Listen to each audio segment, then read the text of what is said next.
What's up, fellas? We're back checking out more deep, dark secrets of the very disturbing Nintendo game. Some of you guys may know it as Pokemon. There's a bunch of creepy, ominous Easter eggs. Let's check a couple of them out. Pokemon for dinner. Pokemon for dinner. This is a theory that's been around since Pokemon first arrived on the scene. The dark and ghastly backstory of Pokemon being hunted and the predator-prey relation of Pokemon in the wild. But the bone-chilling reality is that, animals eat each other in real life too. And However, we eat animals. It's hard to call this entry a theory when several Pokemon are canonically known for being hunted down, sold on the black market, or for just simply being downright delicious. In the anime, it's referenced by Professor Oak that he would have eaten Gary's Krabby over ashes due to the size of it. Our good pal Appleton is known for having the flesh on his back chomped off by children. That's a real Pokedex entry. And in case you forgot, there's an entire plot line dedicated to Team Rocket selling Slowpoke tails, as they're supposedly one of the most sought-after meals in the land.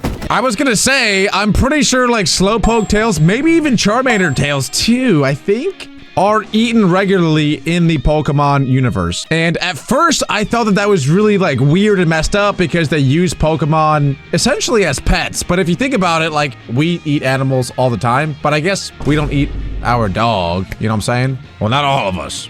I don't, well, you know what? Leave it there. But I do eat other animals, you know what I'm saying? So it's not like that weird. And maybe if you're having one of those, you could wash it down with some of Shuckle's bodily fluids. But outside, Wait, what? Huh? Hold on, what does that Pokédex entry say? Shuckle quietly hides itself under rocks, keeping its body concealed inside its hard shell while eating berries in a sort of way. The berries mix with its body fluids to become a juice.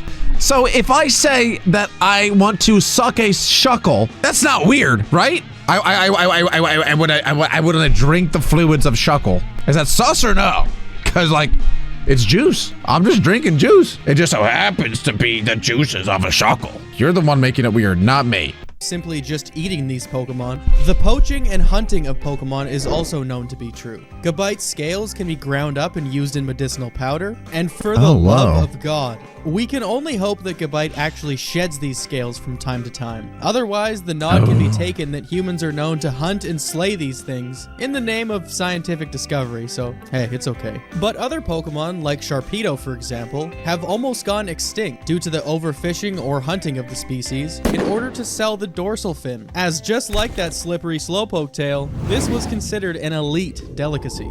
I do wonder, like, what weapons they have in the world of Pokemon. Like, do they use? Because I've never seen like a bow and arrow or any like hunting gear be. Oh, I mean, I guess there's fishing rods. They do. Okay, fishing rods. That's definitely one. But I've never seen like any Pokemon trainers with like, you know, an RPG. Does that exist in the Pokemon world, or do they just use other Pokemon that they have to hunt their food? You know what I'm saying? Like, if you have a Charizard, you could just go tell your Charizard to go hunt a Psyduck, and then, you know, that's dinner for the night.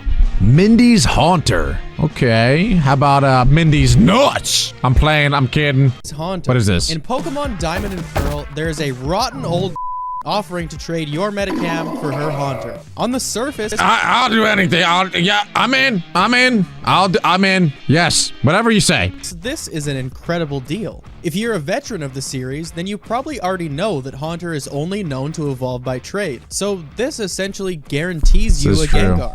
But upon making the deal with Mindy, you might notice something strange. When this Haunter arrives, it's still a Haunter. Upon finalizing this trade, Mindy will laugh and ask if her Haunter had turned into something else, before saying, "Just kidding, bro," and telling you that she actually made it hold something to prevent evolution.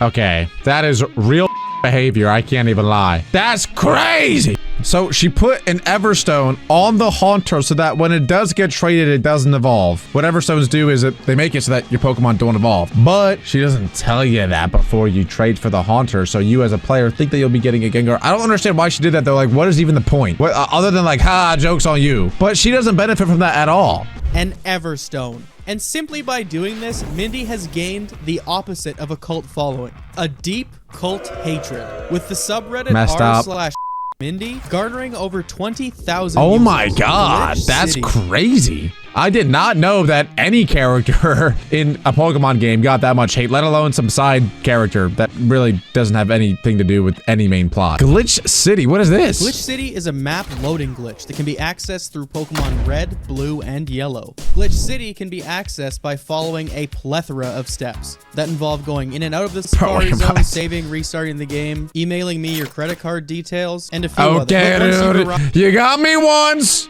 Shame on you. You're not gonna get me again. Shame will not be on me. I will not give you my credit card and social security number and home address again. Arrived inside Glitch City, it's a bit of a visual dumpster fire. The terrain consists of random combinations of whatever 8x8 pixel tiles happen to be in memory. What the heck? Sometimes this ends up being like text characters that is so and cursed. random bits of terrain. Walking too far in any direction will completely crash the game, because once inside, essentially you're in a corrupted copy of an otherwise normal game map, meaning that walking too far in one direction would essentially lead you to start walking through walls, thus exiting the map boundaries and breaking the game. But it's best to err on the side of caution when entering Glitch City, as the only way to exit is to have a Pokemon that knows Fly on your team. And if you save inside Glitch City without a Pokemon in your party that knows Fly, you'll be trapped for all eternity, unless you erase your save file. Beneath... I was wondering if there's any way to actually soft lock Pokemon, and it seems like there is, but you have to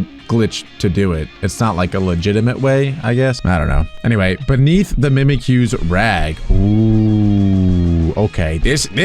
We're about to cut into the meat and take a big bite. This is gonna get juicy. I've always wondered what was beneath that rag. The Mimikyu's rag. Mimikyu is a small Pokemon whose body resides underneath a musty old Pikachu rag, only leaving what is to be considered the fringe of a foot or a lower body visible underneath. And while we both sit here wondering what lies underneath, that's actually an answer we both might not want. According to the Sun Pokedex entry, a scholar who once saw what lied underneath this rag was overwhelmed by terror and died from shock. So apparently, to go off of that even more, the reason that Mimikyu wears the rag is because it just wants to be loved and it just wants to be accepted, and it sees how much love Pikachu gets, so that's why it wears a Pikachu rag, because it wants to feel that same love that Pikachu feels and gets and receives. But that's not the only reported. Hey, yo! It's also known that a gust of wind had revealed what lies underneath to a trainer passing by, who later went home and died painfully that night. But Pokedex entries aside, these two are not the only ones to see what's underneath the cloth. In the anime, Meowth had once seen what was underneath before passing out. However, this episode led to more questions than answers for what potentially lies underneath. Wait, low-key then, Mimikyu is like, must be one of the strongest Pokemon ever. Am I the only one that has said this? Like, actual Mimikyu, not Mimikyu plus rag. It seems like anything, Pokemon included, that lay its eyes on a Mimikyu are instantly faced with passing out, death, tormented, whatever it might be. But nothing good, that's for sure. And Mimikyu isn't even using an attack, it's just the way that it looks. So, low-key, actual Mimikyu, strongest Pokemon ever? Question mark? Kadabra, cause and effect. 2 decades ago, magician and illusionist, known for his iconic spoon-bending tricks, Uri Geller sued Nintendo in a California court for its Kadabra Pokemon card. Like, he didn't sue them for the Pokemon card, he sued them like because of the Pokemon card, alleging that the company used his likeness to create the character. The psychic Pokemon, which is always seen holding a bent spoon, is named Younger in Japan, essentially, you know, kind of linking him to the illusionist. And with this lawsuit coming at the height of the card game craze, Yuri had requested a halt to the creation and printing of Kadabra cards, which has been the reason behind the Pokemon's absence from the game to date. However, this story is one with a happy ending, as Geller may have finally come to his senses a mere 20 years later, tweeting, "I'm sorry for what I did 20 years ago, but you can learn from mistakes, even more than you can learn from success," allegedly lifting the ban of Kadabra card. But the Pokemon Company never replied to this, nor have they slapped Kadabra's face on any shiny cardboard. So I think this is one curious case that we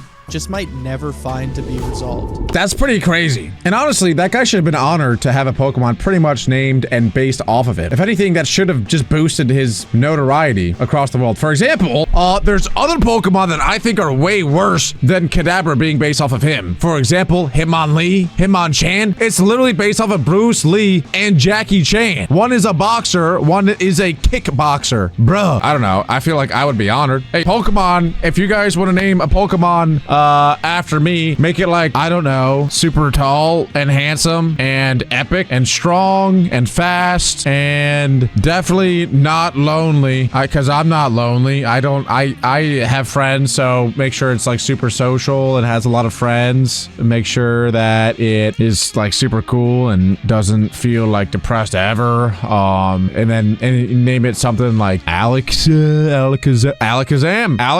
Make it Alakazam Part 2, but then make it look like me, act like me, and super cool and strong and stuff. And thanks. And I won't sue you. How about that? Pokemon X Special Edition. A post on the r/gaming subreddit from a user that goes by the name of Gaming Prime had showcased a very unique version of Pokemon X. And this post reads as follows. So I've been told by Nintendo's repair center that there's nothing wrong with my game, right after they wipe 30 hours of gameplay. I present to you Pokemon X Special Edition.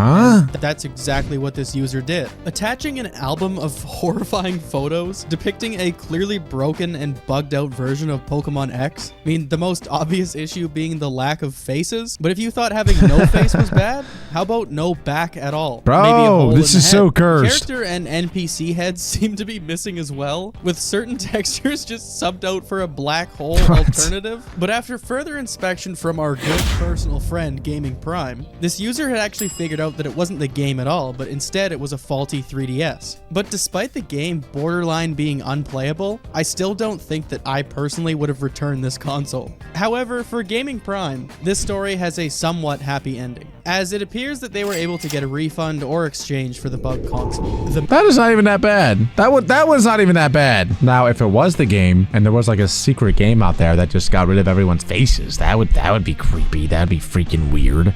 But it was the DS. That doesn't even count. Anyway, the mythical evolutions. What is this? The three legendary beasts are some of the most sought-after and well-received legendary Pokemon to ever grace the franchise. The trio, composed of Raikou, Entei, and Suicune, were introduced in Pokemon Gold and Silver. With lore from the games and anime, fans of the series had learned that the trio was created when the Brass Tower burned down 150 years before Gen 2 took place, allegedly taking the lives of 3 unnamed Pokemon. Devastated by what had happened, Ho-Oh is said to have revived these 3 Pokemon and turned them into the legendaries that they are today. I'm pretty sure that there was a 4th tower too that like never got burnt down, or I forget exactly what it was, but there's a 4th tower. So there are some conspiracies that there may have been a 4th beast that never came to be. Each one of them representing a stage of the tower's demise. Raikou, the electric Pokemon, symbolizes the lightning strike that started the fire. Entei, the fire Pokemon, symbolizes the embers that lit up the night sky. And Suicune, the water Pokemon, symbolizes the rain that eventually extinguished the flames.